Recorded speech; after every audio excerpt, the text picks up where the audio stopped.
Misha Kovar is with us here today. How are you doing? Oh, I'm doing fabulous. Thank you very much. How are you? I'm doing great today, yeah.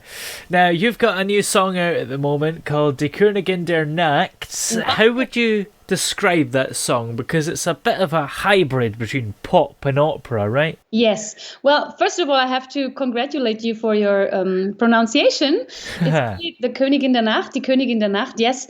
Well, it is a mixture between pop and opera, since I did study both of the genres. And how did I come to it? I was sitting in the Corona time at home, and had a lot of time, and I was thinking, like, how can I combine my two loves? I love the opera, and I love Yeah. pop singing, and yeah, and then it hit it. Yeah, it was like a hit in the head, and I realized, okay, why don't you do your own song out of Mozart's Queen of the Night, and that's what I did. Yeah, it's interesting because that's the English translation, Queen of the Ah, Night. yes, exactly. So, do you feel that that lyric relates to you in any way, or is it just a kind of more general thing? Well, I had to change it a little bit, because in the opera, the Queen of the Night is kind of starting with a positive character, and then it's Yeah. getting bad. So it's not nice, and she's not nice anymore. And I had, of course, to write a second verse and a Yeah. chorus. So I had to change the story into the positive.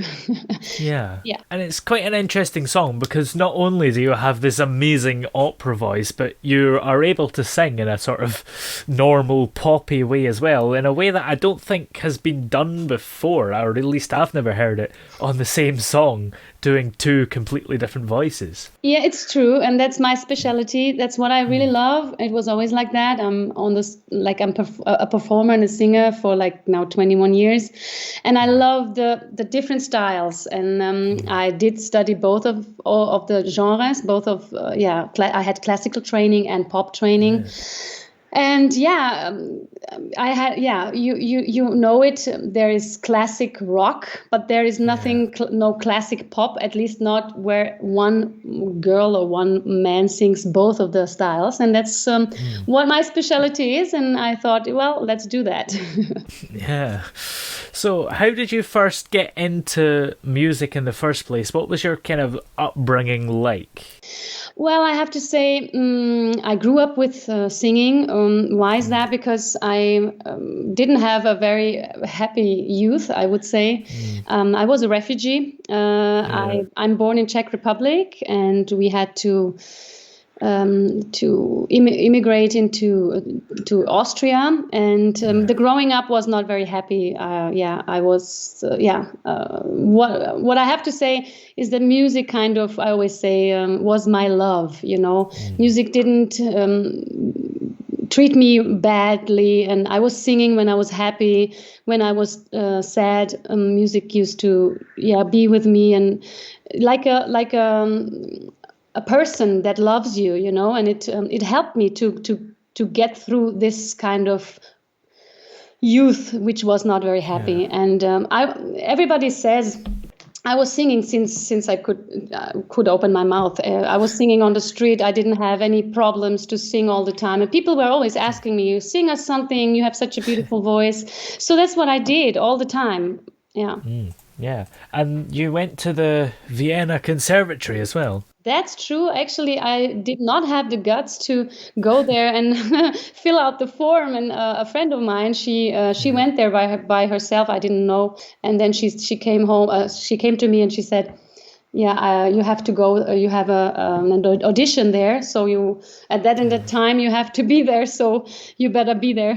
And I had to go there, and yeah, and it worked out. And it's a good. It was a very, very good training, I have to say. Yeah. And to do an opera voice, how much practice does that take? Because I guess it's very different to learning to sing in a normal way, right? It is totally different. The technique is totally different. You have to be on stage and you have to fill the whole theater. You don't have a microphone, which is totally different with pop singing. You have a microphone. You can, you have a total. You can style the voice and make more breath or take it away or be harder on it or just kind of play with it. With opera, you have to fill the whole theater. And it's difficult. It's totally. It needs a lot of training. That's true. Yeah. And have you ever broken any glass when you've been performing? Of course. Every time I sing, everything breaks. All the glasses break. Yeah. No, I haven't. Is that a real thing, or does that just happen in the movies? I'm sure it can happen if you have a frequency. They explained it to me once. If you have a frequency which the glass is kind of has a frequency as well, and if you hit that note, it starts to vibrate so much that it explodes. I have never ever seen anybody doing it live, but maybe somebody can. Maybe I can try it. I will tell how it worked out, if it worked out. Yeah, if you want to burgle a building, all you need is an opera singer and you can smash all the windows and get in. Okay, the window would be kind of, I think, difficult to smash a window. Yeah, absolutely. So, was there anyone in your family as well that was quite musical themselves? No, not really. Maybe my grandparents. They used to. I mean, they were not great talents, but they used to sing. How do you say that? With two voices, like in a choir, a chorus. My grandpa always sang low, and my grandma sang the high voice. So they always sang together those Czech songs you have, the folk songs you have. That's actually all. Nobody in my family actually sings. Wow. So you're quite the anomaly then. Yeah, well, as I say, it happened. I think if I would have had a good life, let's say that, an easy and happy life, I would have never sang. Singing was the, like, how to say, the escape from reality. And if you sing all the time, you have a lot of practice. If you sing from the early age of 3 or whatever, or 4, you have a lot of practice because you sing all the time and you try things out. And if other people who come to singing later, who start to train their voice when they are older, they can never have. They don't have that much time as somebody like me did, because I used to practice every day, every second. It was my life. Music was my life all the time, and it still is. Yeah. Can't live without it. For sure. And are there any opera singers and just general musicians and singers that have inspired you? Oh, there have been a lot of inspiring people. There in coloratura, let's say in the classical area, it would be Edita Gruberova, which is she's a Czech as well, and she's a world famous, and I love her voice. So she's singing all the coloraturas as I do.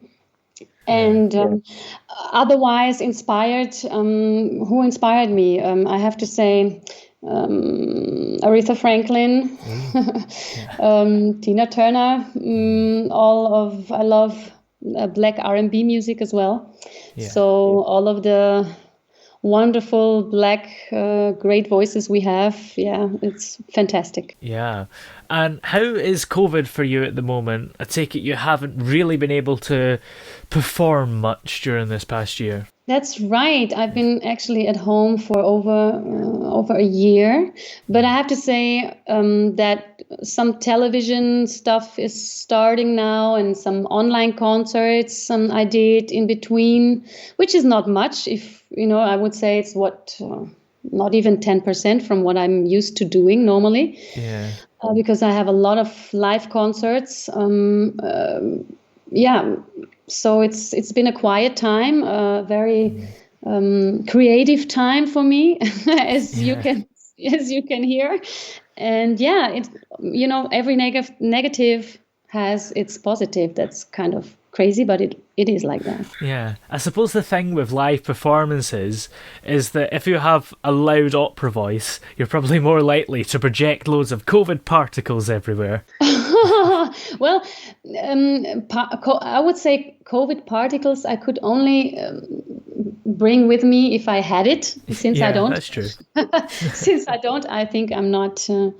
Yeah, nobody has to worry. Yeah, I suppose if you're tested, then that's okay. Yeah. Yeah. I don't spit a lot if you mean that. Yeah, but I know in this country, I think they banned singing in church because I think you project more particles when you're singing than when you're just talking, I think. It could be. Yeah. I'm not a specialist. I cannot really say, but it could be. Yeah.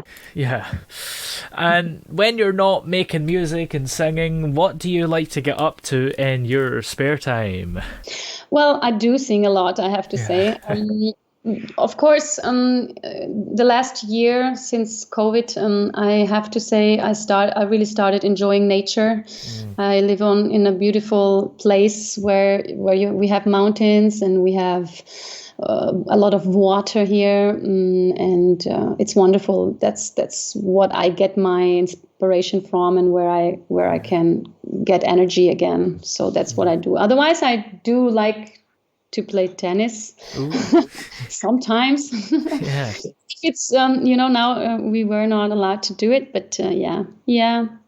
Just normal things. Yeah, tennis is a kind of long distance sport. You don't have to have any contact with the opposition.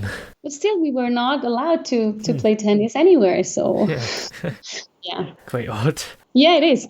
Yeah. Were you allowed to play tennis in the COVID time, or are you? Well, I guess with members of your own household during the strict lockdown, and then I guess they sort of just allowed sports in general as it eased. They didn't kind of do them one by one, I suppose, so I guess it's probably about the same. Okay, but we were not allowed. Even if you were at the same household, you were not allowed to play tennis. That's weird. Yeah. Yeah. And do you have any more songs and albums coming up soon that we can look forward to?